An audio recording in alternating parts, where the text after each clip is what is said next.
Hello, it's been a while since I've done one of these videos, but I thought I'd do one on the rainforest. So here I am standing on top of a tall tower in Monteverde Cloud Forest Reserve in Costa Rica. So you can see we're at the top of this kind of set of hills. These are volcanic hills. There's a volcano over there. You can see in the distance called Arenal. And all around this area is rainforest. Right now we're actually in cloud forest, which means that because we're at the top of the hill, these clouds kind of blow over and they're constantly putting moisture onto the forest, so it's really, really rich, and it's got lots of like mosses and stuff in the trees, which I'll show you in a minute. So we're going to walk down through the forest, and I'll take you through the different levels of the forest and the different kind of wildlife that you might see there. Okay, so now we're up in getting into the canopy. We're about 34 meters up, or that's the maximum height of this bridge. And this bridge is going to take us out about 100 meters across this little valley. So we can see the tops of the trees and see how thick a cover the rainforest actually is. There's very little light that makes it down through all those leaves to the bottom. So the top layer is dominated by these large rainforest trees. They're up to 35 meters tall. Sometimes you get ones that stick out of the canopy layer, which are called emergents, like here, there's one, which is sticking way out. And we can actually even zoom in, so we can see we've got tons of mosses, little tiny other plants that grow on the leaves, and there's also lots of creatures that make their home up here. Just a minute ago we saw a toucan, which is a bit far away to get on the camera, but lots of life up in the canopy. Now, if you really want to see the canopy, one of the best ways you can do it is going zip lining. Now, when I filmed this video, my back was kind of a little bit broken, so I didn't get to do this, but here's Miss Shepherd taking advantage of some of these zip lines in Costa Rica to really get a great view of the canopy. You can see it flying by here. You can see the clouds that constantly envelop this forest, really giving it a lot of moisture. And you can see the layers of the forest as you go underneath the emergence and into the upper canopy story. Meanwhile, on the ground, I managed to film a couple butterflies feasting on some mashed up bananas with their little proboscis mouth there. And this amazing pair of hummingbirds feeding at a feeder down at the ground. Meanwhile, back up in the treetops, here's Miss Shepherd sliding down one more wire from the top canopy into the understory, which is the layer we're going to look at next, and landing at this platform in the trees, probably about 10-15 meters below the treetops. Now, another inhabitant of the understory layer are hummingbirds. Now, these fly from flower to flower, serving a pollinating function, and their aerial agility is absolutely amazing. Here's a little footage of one slowed down about 60 times, coming to check out the camera.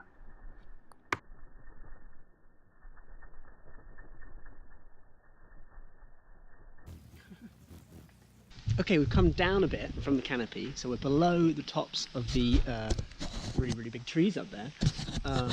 And this is called the understory. So we're below the canopy, but we're also above the layer of bushes and stuff that grows on the floor. So there's a little bit more light here, but this kind of layer is dominated basically by things that grow on the trunks. If we look up the tree, every single square centimetre is covered in moss.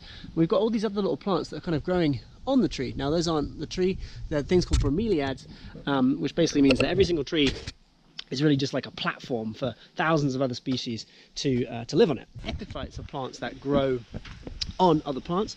This is a really good example over here. Here's a tree, getting a little bit worse for the wear. This branch looks kind of a bit dead, but we've got a ton of these big plants just growing on it, and all this stuff actually over here, this stuff, is actually called sometimes air soil. So it's been there for so long that it's got all the nutrition and properties of soil. It's moss, which has grown there for years and years and kind of died and made a really rich, nutrient-rich sort of compost that all these plants can grow on. So that's epiphytes. We can see some excellent bromeliads there, which are those kind of, I don't know how would you describe them, kind of look a bit like the top of a pineapple, kind of growing out the side of a tree. And sometimes you even find little frogs in there, because there tends to be a little puddle of water right in the base. All these plants at the top of their canopy, they grow, they flower, they reproduce, they produce their seeds and fruit without ever touching the ground.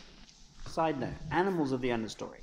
Now, it can be difficult to spot these because most of the time when you're walking in the rainforest, you spend a lot of time looking around, staring up into the treetops, thinking you may have seen something, but it can be difficult to pinpoint something. Now, we did see these capuchin monkeys, which started off way up in the understory in the canopy layer. Luckily, they came down a little bit. Here we can see the whole family hanging out on a branch, and they were even curious enough to come all the way down almost to ground level to get a proper look at us. So these are the sorts of animals that live in the canopy, foraging for leaves and sometimes even insects as they go about their business. Alright, so now we're at the ground layer of the rainforest. And the first thing that we notice about the ground layer is it's a lot darker down here than it was in the canopy. All the leaves above block the sun, so that plants living on the ground have a really hard time getting all the light they need. They tend to have really dark leaves to maximize the light energy they can harvest. Now occasionally you'll get a little clearing, maybe caused by a river flowing through the rainforest or a fallen tree, and then you can see some wildlife. Here's a little rainforest bird jumping around in some leaves.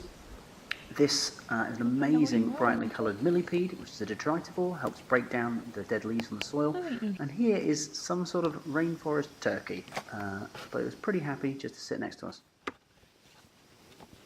And finally, possibly my favourite rainforest animal, we were walking along on the track and then these two coatis decided to cross just meters in front of us. And you can see them there kind of sniffing around, foraging in the undergrowth, looking for any bugs or grubs that they might eat. Now at the base of these giant trees, possibly the most important and most interesting layer of the rainforest is the ground. Now a lot of people think that the rainforest must have really, really rich soil, and it does, but it's actually really shallow. So let's have a look at it. At the top layer of the soil, we've got lots of leaf litter, lots of twigs, lots of things like that. And they're broken down incredibly quickly. It's obviously damp, it's raining, it's warm, and there's tons and tons of bacteria and fungi breaking down all this rich organic matter. Now I don't want to go probing around too much in it because we might find some things that I don't really want to put my hands on. And I'll show you actually a little video of like a crazy sort of millipede which we found yesterday. But if we sort of dig around in here, we can see that this organic matter has just been broken down so quickly by all the detritivores, that's the little creepy crawlies, and the decomposers, that's the fungi and the bacteria. Now if we go this way, we can see the soil is dark and rich, so that contains a lot of organic matter. It's called humus, not hummus like you put on pita bread, but humus. And actually if we look in here even, you can see that there's that fungus is coming out, so that's that white fungus there helping to break down all the nutrients. Okay, quick side note. Some fungi don't actually live on the ground and break down what's already dead. They feed by what's called saprotrophic nutrition, so they actually grow in living trees. Here's a really good one here, it's called a bracket fungus. So that is just the reproductive organs of the fungus that you see there. There'll be little spores and stuff underneath here that float away and make more fungi. But that fungus will be basically growing all the way through this tree, kind of breaking it down while it's still alive. Saprotrophic nutrition, fungus releases enzymes into the wood, breaks it down, and absorbs the nutrients. Okay, back to the soil. We can see the tree roots coming through over here, absorbing all those nutrients as fast as really they're produced by the decomposers. But if we go down through the layers of soil, we can see it starts to get a lot lighter. It's actually quite sort of clayish, so not very nutrient rich down here. And if we go further down, we can see it starts to get, well, this is actually pretty much volcanic ash. So all this area is volcanic, so this is kind of ashy soil. So actually when people try and cut the rainforest, when people slash and burn and then do agriculture, all this top layer can wash away pretty quickly, and then the farmers are left with soil that can't really grow anything, and then they have to continue to slash and burn and keep going with the cycle of rainforest destruction. So possibly the most important layer of the rainforest is the soil, all supported by decomposers and detritivores. Don't cut down trees.